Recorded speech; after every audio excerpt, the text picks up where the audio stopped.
రాజ్ అపర్ణతో చెబుతున్న గుండె పగిలే నిజాన్ని విని కుప్ప కూలిన కావ్య షాక్లో. స్వప్న రుద్రాని ఇంతకు ఏం జరిగింది? అసలు రాజ్ అపర్ణతో ఏ విషయం చెప్తున్నాడు? మరి ఆ విషయం వినడంతోటే కావ్య కుప్ప కూలిపోవడం ఏంటి? అసలు ఏం జరిగిందనేది వీడియోలో చూసి తెలుసుకునేద్దాం. బ్రహ్మముడి అప్కమింగ్ ఎపిసోడ్స్లో ఏం జరగబోతుందో ముందుగా తెలుసుకోవాలి అనుకుంటే వీడియోని లైక్ చేయండి, ఛానల్ని సబ్స్క్రైబ్ చేసుకోండి, పక్కనే ఉన్న బెల్ సింబల్లో ఆల్ పై క్లిక్ చేయండి. ఇలా చేయడం వల్ల అందరికంటే ముందుగా చూడవచ్చు. మొత్తం మీరు చూసుకున్నట్లయితే ఇంకా కావ్య రాజ్ని ఎంతలా నిలదీసినా, ఆ వెన్నెల గురించి ఎంతలా అడిగినా కానీ ఏమీ సరిగ్గా సమాధానం చెప్పకపోవడంతో తన ఫ్రెండ్ అని వంక పెట్టి, తన ఫ్రెండ్ చిన్నప్పుడే ఎక్కడ వెళ్ళిందో ఏందో తెలీదు, తనతో నేను ఇప్పుడు మాట్లాడాలనుకుంటున్నాను, ఎలా చేయాలి అంటే సోషల్ మీడియాలో ట్రై చెయ్యని చెప్పనేసరికి సరే అని చెప్పి ఇంకా రాజుకి జలక్కిచ్చైతే అక్కడి నుంచి వెళ్ళిపోతుంది. ఏంటి వెన్నెల అంటుంది, పున్నమి అంటుంది, ఏం మాట్లాడుతుందో ఈ తింగర్ది అనుకుంటూ రాజు అనుకుంటాడు.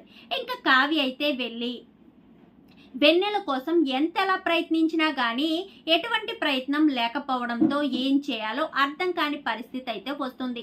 ఇంకీలోపు కళ్యాణ్ ఆఫీస్కి వెళ్ళేసరికి పవర్ ఆఫ్ అటార్నీ ఇటు చెక్ పవరు ఇస్తానని చెప్పనగానే ఇంకా ఇంట్లో వాళ్ళంతా కూడా అలాంటిది ఎందుకు, ఇప్పుడు నీ ఉనికిని పూర్తిగా వదిలేసుకుంటావా, ఏ కావ్య నువ్వేం మాట్లాడవా అంటూ ఇంద్రదేవ్ అనగానే ఏం మాట్లాడమంటారు అమ్మమ్మ గారు, నా భర్త తప్పు చేశాడు అని అందరూ చెప్తున్నారు, నా భర్త తప్పు చేయడం వెనుక ఏదో బలమైన కారణం ఉందనే అనుకుంటున్నాను, అందరికీ నచ్చినట్టు ఎండీ సీట్లోంచి దిగిపోమన్నారు, ఎండీ సీట్ నుంచి తప్పించుకున్నారు తప్ప నా భర్త మొత్తం వదిలేసుకోమని చెప్పలేదు, రాజ్యానికి రాజు ఎంత ముఖ్యమో నా భర్త ఈ దుగ్గిరాల వంశానికి అసలైన వారసుడు, అందుకోసమనే నా భర్త చెక్ పవర్ అన్ని వదులుకోవడం నాకు ఇష్టం లేదని చెప్పి కావ్య చెప్పేసరికి ఏంటి కళావతి, నా నిర్ణయాన్ని తప్పు పడుతున్నావు అనగానే మీ నిర్ణయాన్ని తప్పు పట్టడం లేదు, నా ఉద్దేశం మాత్రమే మీకు చెప్పాను అని చెప్పి కావ్య అయితే అక్కడి నుంచి వెళ్ళిపోతుంది. ఇంకా అపర్ణ మాత్రం ఇదంతా జరగడానికి కారణం ఆ బిడ్డ మాత్రమే, ఆ బిడ్డ ఈ ఉండడమో వెళ్ళిపోవడం అనేది నువ్వే ఆలోచించుకో రాజు, బిడ్డ ఎవరికి పుట్టాడో, ఎందుకు బిడ్డని ఇంటికి తీసుకొచ్చావనేది నిజం చెప్పాలి, లేదా బిడ్డను తీసుకెళ్లి బయట వదిలేయాలి, ఇయే రెండు ఆప్షన్స్, నువ్వు ఇందులో ఏది అనుకుంటే అదే చెప్పని చెప్పనేసరికి ఇంకా వెళ్ళిపోయిన కావ్య ఒక్కసారిగా ఆగుతుంది. ఇప్పుడు ఈయన బిడ్డ గురించి నిజం చెప్తారా, లేక బిడ్డను శాశ్వతంగా బయటకి పంపించేస్తారా, ఏం చేస్తారు అని చెప్పి కావ్య ఆలోచిస్తూ ఉండగా ఇంకా రాజ్ అయితే ఏం మాట్లాడలేకుండా సైలెంట్గా ఉండిపోతాడు. అందరూ కూడా అలా చూస్తూ ఉంటారు, రాజ్ ఏం సమాధానం చెప్తాడా అని. నేను ఏం చెప్పలేను, ఇప్పుడు చెప్పే పొజిషన్లో కూడా లేను, నాకు ఎప్పుడు చెప్పాలనిపిస్తే అప్పుడే చెప్తానంటూ రాజ్ తన గదికి వెళ్ళిపోతాడు. ఒక్కసారిగా అపర్ణకైతే చాలా కోపం వస్తుంది. ఇంకా నేరుగా గదిలోకి వెళ్ళిపోతుంది. అందరూ ఎవరి పనుల్లో వాళ్ళు ఉండగా రాజ్ అయితే పైనుంచి కిందకు దిగొస్తాడు. నేరుగా అపర్ణ గదిలోకి వెళ్ళి ఇంకా తలుపు అయితే వేస్తాడు. ఏంటి రాసి, ఎందుకు ఇలా వచ్చావు, అసలు నువ్వు ఏం చేస్తున్నావో నాకు అర్థం కావట్లేదురా, నువ్వు ఎందుకు ఇలా చేస్తున్నావో, నీ ఉనికిని, నీ హక్కుని, అధికారాన్ని ఎందుకు వదులుకుంటున్నావో నాకు తెలియడం లేదు.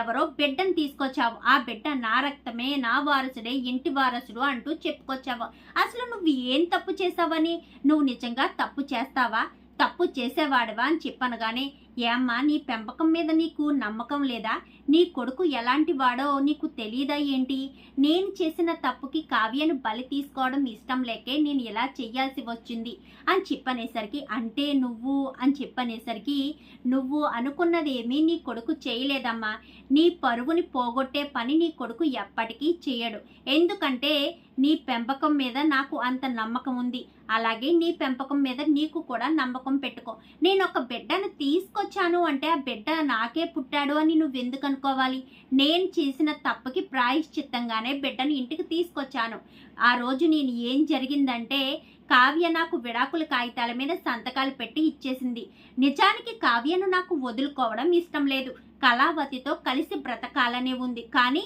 కళావతి అంటే నీకు ఇష్టం లేదు, నీ ఇష్టానికి నేను ఎప్పుడైనా వ్యతిరేకంగా చేశానా, కేవలం నువ్వు కళావతిని కోడలుగా అంగీకరించలేదన్న విషయం నాకు తెలుసు, ఇంటి బాధ్యతల్ని ఆఫీసుకి పంపించావంటే అది పిన్ని మీద పంతానికే తప్ప నీ ఇష్టపూర్వకంగా కళావతిని నీ కోడలుగా ఒప్పుకొని పంపించలేదని నాకు అర్థమైంది, అందుకనే నేను కావ్యను నా భార్యగా ఒప్పుకుంటే నువ్వు తట్టుకోలేవని, ఏం చేయాలి ఎలా చేయాలి అని ఆలోచిస్తూ ఇంటికొచ్చే ఆ ధ్యాసలో ఒక చంటిబిడ్డ తల్లికి నేను యాక్సిడెంట్ చేశాను.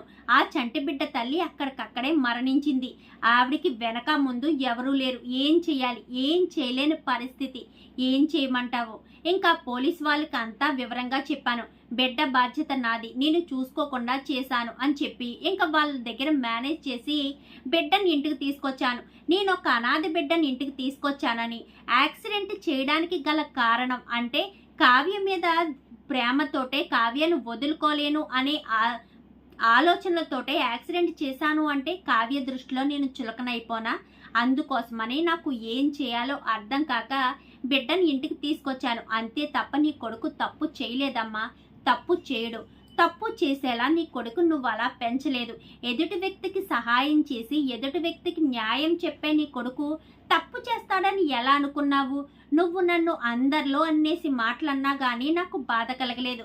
నా తల్లికి నా మీద ఉన్న నమ్మకం ఇంతేనా అని మాత్రం ఆలోచించాను.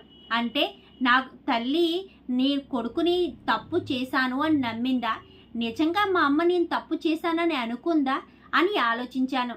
నువ్వు ఏం ఆలోచించావో ఏంటో నాకు తెలియదు కానమ్మా, నీ కొడుకు మాత్రం ఎప్పటికీ తప్పు చెయ్యడు అని చెప్పి ఇంకా రాజ్ చెప్పేసరికి, అది కాదు రాజ్, మరి ఇదంతా ఇంట్లో వాళ్ళందరికీ చెప్పొచ్చు కదా, అప్పుడు నువ్వు ఎటువంటి తప్పు చేయలేదని అందరూ నమ్ముతారు కదా, మరి నాకొక్కదానికే చెప్పడంలో అది ఎలా చెప్పగలనమ్మా? కావ్య మీద ఆలోచిస్తూనే యాక్సిడెంట్ చేశానని, అలా కావ్యను నా భార్యగా యాక్సెప్ట్ చేస్తే నువ్వు ఎక్కడ తట్టుకోలేవో అని చెప్పి ఇదంతా నేను బయట ఎలా చెప్పగలను? అంటే నా తల్లి గురించి నా భార్య గురించి ఆలోచనలోనే యాక్సిడెంట్ జరిగిందన్న విషయం చెప్తే అందరి ముందు మీ ఇద్దరు గురించే ఆలోచించి రాజ్ ఇలాంటి పని చేశాడు అంటూ నిన్ను కావ్యను నిందిస్తారు. అటు కావ్యను నిందించినా నేను తట్టుకోలేను, అలాగని నిన్ను నిందించినా నేను తట్టుకోలేను.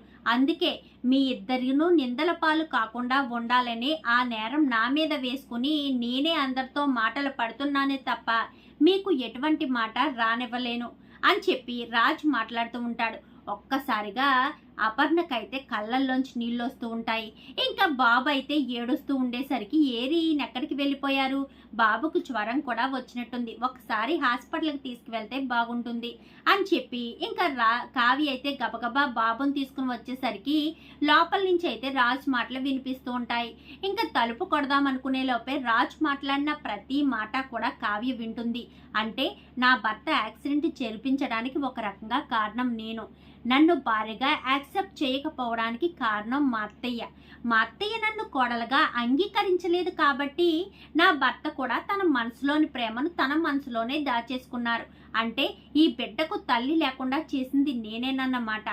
ప్రత్యక్షంగా కాకపోయినా పరోక్షంగా ఈ బిడ్డను అనాథం చేసింది నేను మా అత్తయ్య కలిసి అని చెప్పి కావ్య అయితే అక్కడికక్కడే కుప్పకూలిపోతుంది. నేను అనుకున్నది ఏది, నా భర్త తప్పు చేయరన్నదే నిజమైంది. నా భర్త ఎదుటి వ్యక్తులకి సహాయం చేసే మనిషే గాని ఎదుటి వ్యక్తులతో చెప్పించుకునే మనిషి కాదని నేను అనుకున్నదే నిజమైంది అని చెప్పి కావ్య అయితే ఇంకా కింద కూర్చుని ఏడుస్తూ ఉంటుంది. ఇంకా అప్పుడే ఇంద్రదేవి బయటకు వచ్చేసరికి ఏమైంది కావ్య అంటూ మాట్లాడేసరికి, ఇన్ని రోజులు మీ మనవడు తప్పు చేశారు అని మీరందరూ నిందించారు. నిజానికి మీ మనవడు ఎటువంటి తప్పు చేయలేదు. ఒక యాక్సిడెంట్లో తల్లిని కోల్పోయిన ఈ బిడ్డను తీసుకొచ్చి ఇంటి వారసుడిగా చేశారు. ఆ తప్పు నా భర్తే చేయడం వల్ల పశ్చాత్తాపంతో చేసిన తప్పుకి ప్రాయశ్చిత్తంగానే ఈ బిడ్డని ఇంటికి తీసుకొచ్చి దుగ్గిరాలింటి వారసుని చేశారు అంటూ ఇంకా కావ్య చెప్పేసరికి అందరూ కూడా ఒక్కసారిగా షాక్ అయిపోతారు. ఇంకా అందరూ రాజు తలుపు తీసుకుని బయటకు వచ్చేసరికి అందరూ గుమ్మం దగ్గర నిలబడడంతో ఒక్కసారిగా ఇంకా అపర్ణ రాజ్ ఇద్దరు కూడా షాక్ అయిపోతారు. ఇంకా సుభాష్ అయితే ఇంత జరిగినప్పుడు మాకు చెప్పాలి కదరా, నీకు నువ్వే సొంతంగా నిర్ణయం తీసుకున్నావు కాదనను, కానీ ఆ బిడ్డ ఎలా వచ్చింది, నేను ఇలా యాక్సిడెంట్ చేయడం వల్లే బిడ్డ నేను ఇంటికి తీసుకురావాల్సి వచ్చిందన్న విషయం నువ్వు చెప్పుంటే నిన్ను తప్పుగా ఎవరు కూడా ఒక్క మాట కూడా అన్నారు కదా అని చెప్పి ఇంకా సుభాష్ అనేసరికి, అవునన్నయ్య నువ్వు నాకు ముందు నుంచి అనుమానమే, నువ్వు ఎదుటి వ్యక్తులకు మంచి చెప్పే రకమే కానీ నువ్వు తప్పు చేస్తావంటే నేను అస్సలు నమ్మలేదు. అందుకని ఎప్పటికైనా నీ నోటి వెంటే నిజం బయటకు వస్తుంది అనుకున్నాను. నిజం నిలకడ మీద తెలుస్తుంది, ఈ రోజు కాకపోతే రేపైనా నిజం బయటకు వస్తుందనే నమ్మకంతోనే ఆపద్ధర్మంగానే నేను ఆఫీస్కి వెళ్తానని చెప్పానే తప్ప మా అన్నయ్య తప్పు చేశాడని మాత్రం నేను ఆఫీస్కి వెళ్తానని చెప్పలేదు అంటూ కళ్యాణ్ మాట్లాడేసరికి రాజ్ని అర్థం చేసుకున్న ఇంట్లో వాళ్ళందరినీ చూసి రాజ్ ఎంతగానో సంబరపడిపోతాడు. ఆ క్షణం నుంచి కూడా కావ్య బిడ్డను తనే సొంత తల్లిలా చూసుకుంటూ ఉంటుంది. అదంతా చూసి రాజ్ అయితే ఎంతగానో సంతోషపడతాడు. మరి ఎప్పటికైనా అపర్ణ కావ్య విషయంలో తన మనసు మార్చుకుని కావ్యను కోడలుగా యాక్సెప్ట్ చేస్తుందా? అపర్ణ కోడలుగా యాక్సెప్ట్ చేయగానే రాజ్ కూడా తన మనసులోని ప్రేమను కావ్యకు చెప్తాడా? అసలు ఏం జరగబోతుంది అనేది రాబోయే ఎపిసోడ్స్లో చూసి తెలుసుకునేద్దాం. మా వీడియో కనుక మీకు నచ్చినట్లయితే వెంటనే లైక్ చేసి మా ఛానల్ని సబ్స్క్రైబ్ చేసుకుని పక్కనే ఉన్న బెల్ సింబల్లో ఆల్ పై క్లిక్ చేయండి. ఇలా చేయడం వల్ల అందరికంటే ముందుగా